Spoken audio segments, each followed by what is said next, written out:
There are three ordinary houseplants sitting in garden centers right now that can quietly do something most aquarium products only promise to do. They can pull nitrate out of your aquarium water every single day. Not as a temporary chemical reaction, not as a disposable cartridge, but as living growth. These are not rare aquatic plants.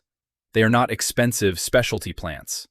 They are the kind of plants people walk past all the time, usually priced cheaper than a bottle of water conditioner, without realizing they may be one of the most powerful natural tools a freshwater aquarium keeper can use. The reason most people miss them is simple. They do not look like aquarium equipment. They do not come in a box.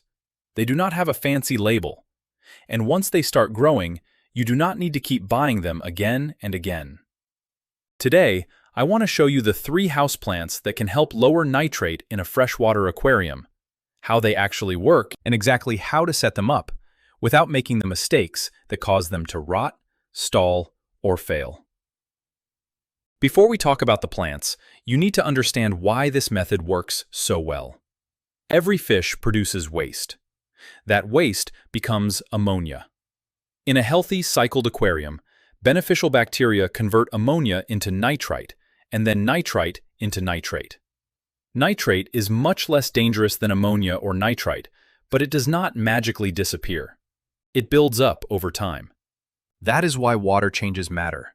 That is why people buy nitrate removers. And that is why fast-growing plants can be so useful. Plants use nitrate as food. When a plant grows, it is taking nutrients from the water and turning them into leaves, roots, stems, and vines. The faster the plant grows, the more nutrients it can remove. This is where emergent houseplants become so interesting.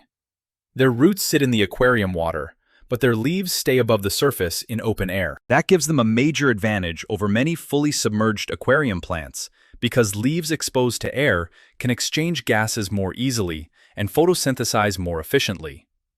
In simple terms, the plant can grow faster, and faster growth means stronger nutrient uptake. The first plant is Pothos, also known as Epipremnum aureum. And if you only choose one plant from this list, this is probably the one most aquarium keepers should start with. Pothos is almost unfairly good at this job because it roots quickly, grows aggressively, and tolerates the conditions found in most homes.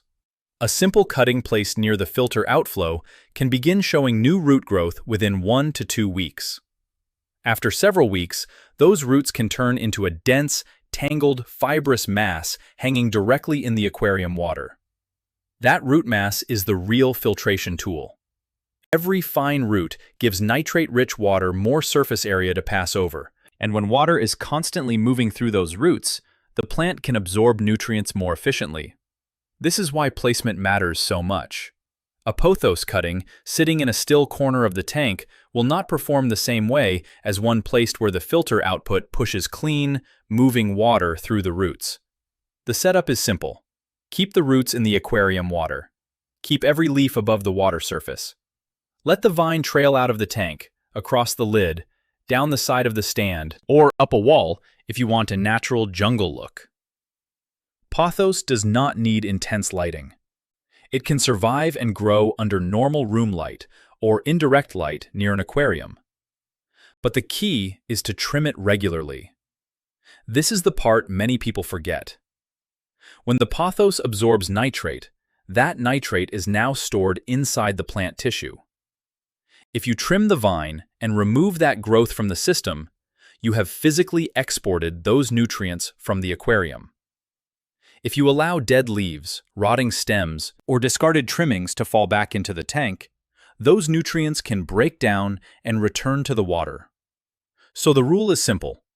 Grow the plant, trim the plant, remove the trimming. That is how the nitrate actually leaves the system. There are two big mistakes with Pothos. The first mistake is putting it too far away from water movement. The second mistake is letting the leaves sit underwater. Pothos roots can live in water, but pothos leaves are not aquatic leaves. If the leaves stay wet or submerged, they can rot. And rotting leaves add organic waste back into the tank.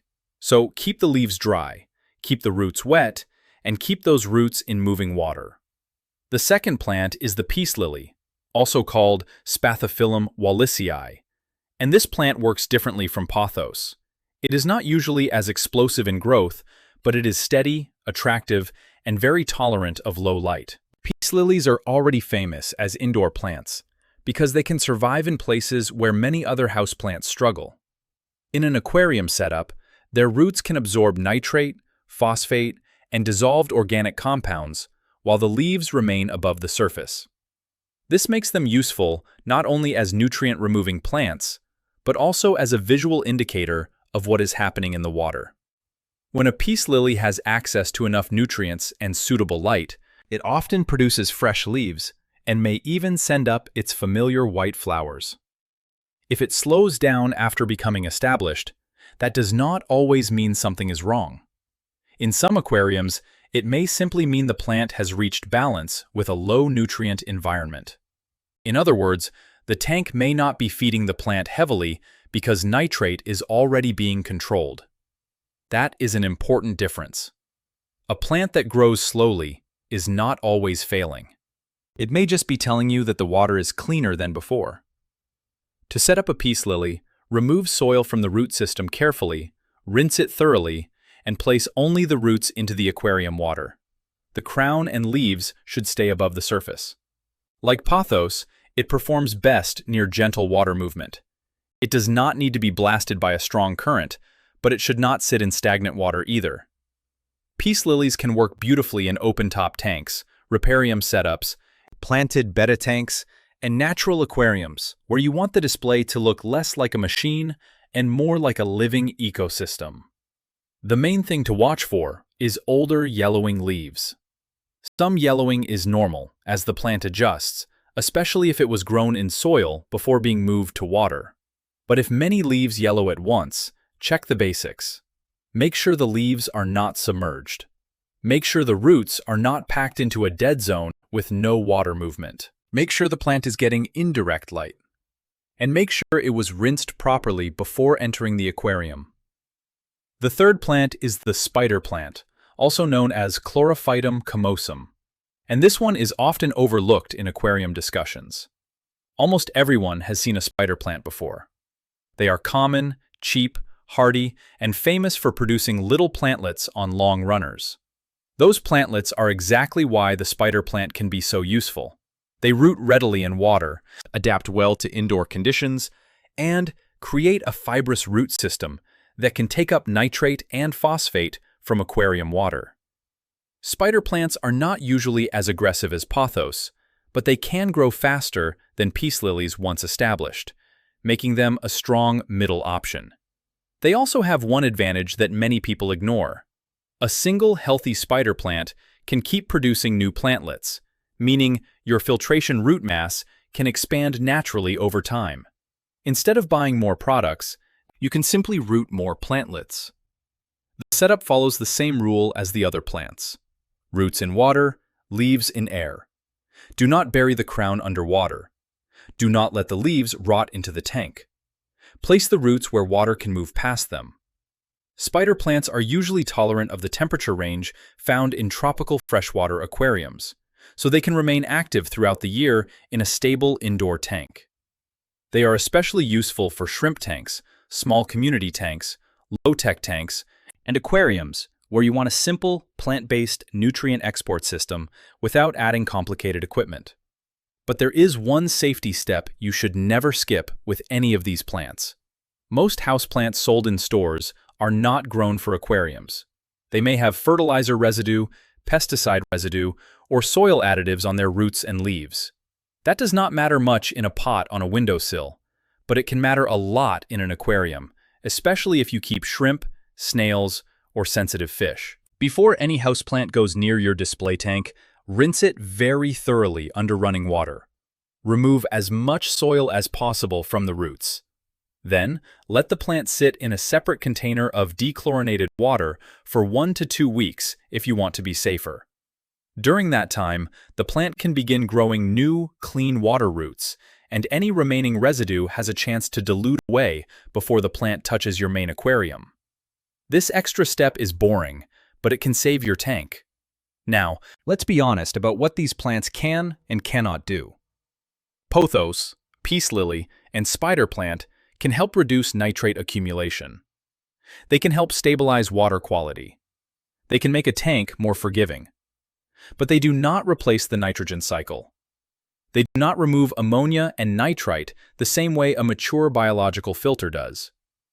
They do not give you permission to overstock the aquarium, overfeed the fish, or ignore maintenance completely. They mainly deal with the end product of the cycle, which is nitrate. Their performance depends on growth rate, root size, lighting, water movement, fish load, feeding habits, and how often you trim and remove plant growth. In a lightly stocked or moderately stocked aquarium, these plants can make a noticeable difference. In a heavily stocked tank with large, messy fish and heavy feeding, they can still help, but they are not magic. You may still need water changes. You may still need filtration. You may still need to test the water. The goal is not to replace responsibility. The goal is to add a living nutrient export system that gets stronger as it grows. The most important factor is water flow across the roots. This one detail can decide whether the system works well or barely works at all. Roots hanging in stagnant water can quickly create a depleted zone around themselves, where local nitrate concentration drops and absorption slows. But roots placed near a filter outflow are constantly exposed to fresh, nutrient-rich water. That makes the same plant much more effective. So when you add pothos, peace lily, or spider plant, do not just place them wherever they look cute. Place them where the water moves. If your filter output is too strong, position the roots slightly beside the flow instead of directly in the blast. If your filter output is weak, use a small circulation pump or adjust the direction of the current. The plant does not need violence. It needs contact with moving water. This is why a living plant is so different from a chemical nitrate remover. A chemical remover has a limited capacity.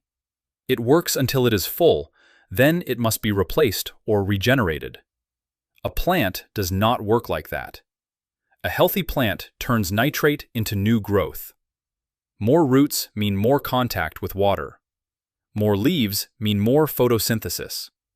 More vine growth means more nutrient storage. And every time you trim and remove that growth, you remove part of the waste load from the aquarium permanently.